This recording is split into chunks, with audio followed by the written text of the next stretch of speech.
Students, I am your SSC educator Shivam. तो आज हम चैप्टर 1 इको का the story of village Palampur पढ़ेंगे। स्टोरी ऑफ विलेज पालमपुर के हमने एक पार्ट पहले बना रखा है जिसमें हमने इकोनॉमिक्स क्या है और उसका इंट्रोडक्शन दे रखा है स्टोरी ऑफ विलेज पालमपुर का। तो आज हम स्टोरी ऑफ विलेज पालमपुर की आगे बढ़ते हैं। अब आज हम पढ़ेंगे ऑर्गेनाइजेशन ऑफ अ प्रोडक्शन, मतलब किसी भी ऑर्गेनाइजेशन में प्रोडक्शन क्यों जरूरी होती है और हमें करना क्यों होता है production. The goal of the organization is to produce goods and services. किसी भी ऑर्गेनाइजेशन का गोल या लक्ष्य होता है प्रोड्यूस करना गुड्स एंड सर्विसेज को। Land, labour and capital are required for production. Land, labour, capital, इन तीन चीजों की जरूरत होती है हमें प्रोडक्शन करने में।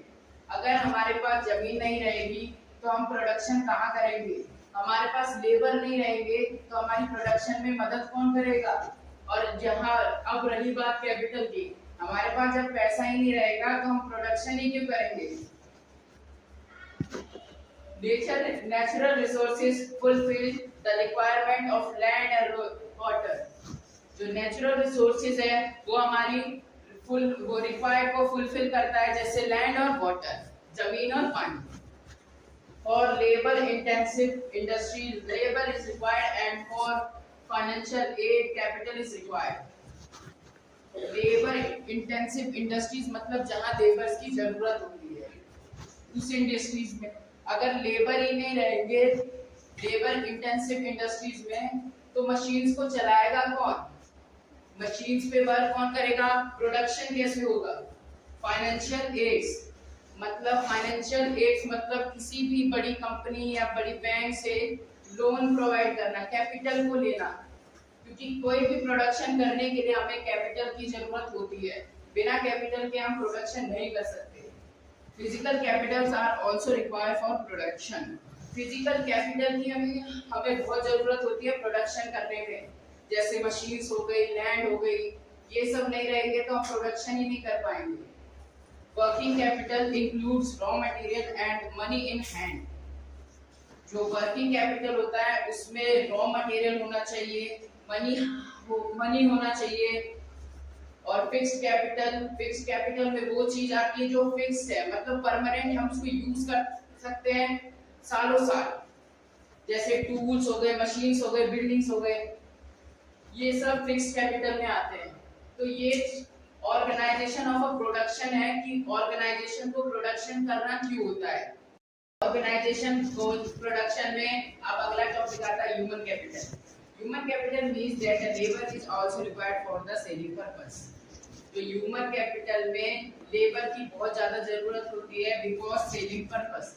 सेलिंग पर्पस मतलब जो हमने प्रोडक्ट बनाया है उसको बेचना और उसकी एडवर्टीजमेंट करना, अलग अलग जगहों पे जाकर के होलसेलर को देना, ये सब सेलिंग पर्पस में आता है। अब ऑर्गेनाइजेशन ऑफ प्रोडक्शन खत्म होने के बाद अब हम आते हैं अगले नेक्स्ट टॉपिक पे, farming in Palampur. Farming of Palampur को जानने के लिए हमें कॉन्सेप्ट्स को जानना पड़ेगा। Concept number 1, first, land is fixed. जो पालमपुर गांव था उसमें 75% जो पीपल थे, लोग थे, उनके पास ही बस लैंड थी और किसी के पास लैंड नहीं थी। Change in the method of cultivation. जो पालमपुर के गांव वाले थे वो ट्रेडिशनल मेथड ऑफ कल्टीवेशन को यूज करते थे, इसको चेंज करा उन्होंने मॉडर्न मेथड से। मल्टीपल क्रॉपिंग का मतलब एक ही खेत में अलग तरीके की क्रॉप उगाना, दो से या उससे ज्यादा अधिक क्रॉप उगाना। जैसे वो गर्मियों के बरसात के सीजन में जौ के साथ बाजरा उगा लिया करते थे। मॉडर्न फार्मिंग मेथड जो पहले जो पालमपुर के लोग थे वो ट्रेडिशनल मेथड को फॉलो करते थे। ट्रेडिशनल मेथड में वो पुरानी टेक्नोलॉजी को यूज करते थे, जैसे इरिगेशन सिस्टम के लिए वो नदी पे डिपेंड करते थे, बारिश पर डिपेंड रहते थे। लेकिन जब से मॉडर्न फार्मिंग मेथड आया है, मॉडर्न फार्मिंग मेथड में वो फर्टिलाइजेशन सिस्टम इरिगेशन सिस्टम सब चेंज कर दिया। इरिगेशन सिस्टम के लिए अब वो दो तरीके से, एक तो बारिश पर वो डिपेंड नहीं रहते, वो स्प्रिंकल सिस्टम और ड्रॉप सिस्टम पर भी से भी इरिगेट कर लेते हैं खेत को। Sustainability of a land, sustainability of a land का मतलब जो ये एक लैंड है, लैंड को उतना यूज नहीं करते थे ताकि जो लैंड की जो फर्टिलिटी है वो कम ना हो जाए, वो लैंड को प्रीवियस मतलब आने वाले जनरेशन के लिए भी प्रोटेक्ट रखते थे ताकि वो उसमें खेती कर सके। डिस्ट्रीब्यूशन ऑफ लैंड, जो पालमपुर गांव था उसमें डिस्ट्रीब्यूशन बट रखा था लैंड का। कुछ लोगों के पास बड़ी बड़ी जमीनें थी, कुछ लैंड लॉर्ड्स के पास छोटी छोटी जमीनें थी और कुछ के पास तो जमीन ही नहीं थी। लेबर्स, जो इधर लेबर्स है लैंड में फार्मिंग करने के, किसी के पास जो खेती जो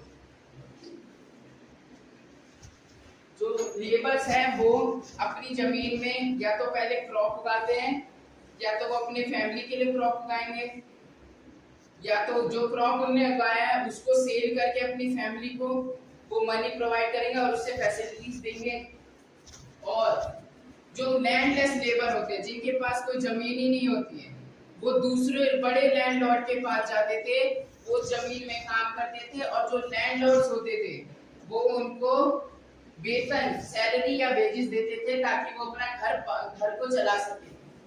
कैपिटल, यहाँ पे अभी मैंने बताया जो कैपिटल उनके पास नहीं रहती थी लैंडलेस लेबर्स के पास, वो लैंडलेस लेबर लैंडलॉर्ड्स के यहाँ काम करके पैसा जनरेट करते थे। कुछ फार्मर्स वो जो क्रॉप उगती थी उसे भी सेल करके पैसा जनरेट करते थे, और जो कुछ होते थे जो अपना खेत, जो अपना वो खेत होता है उसी में पालन पोषण करने के लिए बीट उगाया और अपने को ही दे दिया, अपने फैमिली के लिए यूज कर लिया। Sale of the farming product, sale of the farming product का मतलब अपनी लैंड पर खेती करना और उसे बाहर जाकर के बेचना।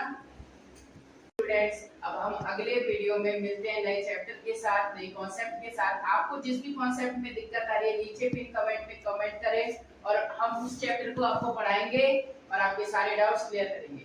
Thank you and subscribe.